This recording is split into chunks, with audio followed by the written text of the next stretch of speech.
মুখের ভাষা বলে যে তিনি একটা ষড়যন্ত্রের সাথে জড়িত। আমি বললাম যে এর ব্যাপারে ব্যবস্থা নেন, উনি ব্যবস্থা নিতে চাইব।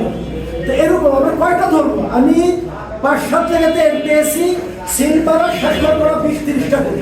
একজন ভোটার আসলে নিয়ম হলো সিলবারা স্বাক্ষর করা ভোটারকে দেওয়া, কিন্তু 30টা আগে মানে এখানে কোনো কারণ থাকতে পারে। এর পিছনে অবশ্যই কোনো অসৎ উদ্দেশ্য আছে। এইরকম যদি 150টা আসনে মানে কেন্দ্রে যদি ধরেন 20টা 30টা 40টা করে ইঞ্জিনিয়ারিং হয়, তাহলে এই সংখ্যা দিন শেষে কত হবে? এখন ইঞ্জিনিয়ারিং এটাকেই বলা হয় ইঞ্জিনিয়ারিং। এখন ভোট ডাকাতি আর আমরা বলি না, এখন ইঞ্জিনিয়ারিং চলছে, আমরা এর প্রতিবাদ করছি।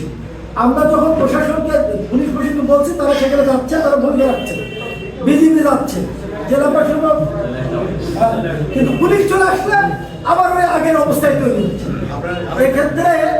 এক্ষেত্রে প্রিজাইডিং অফিসার যে ভূমিকা রাখা দরকার এটা রাখছে না। মূল সমস্যা হল 150 জনের মধ্যে আমরা যে কয়েকজন 16 জনের অভিযোগ দিয়েছিলাম, কারণ আমরা তালিকা চেয়েছিলাম 10 দিন আগে, কিন্তু তালিকা দিয়েছে 1 দিন আগে, তাও দেয়নি। আমরা জেনেছি ভিন্নভাবে।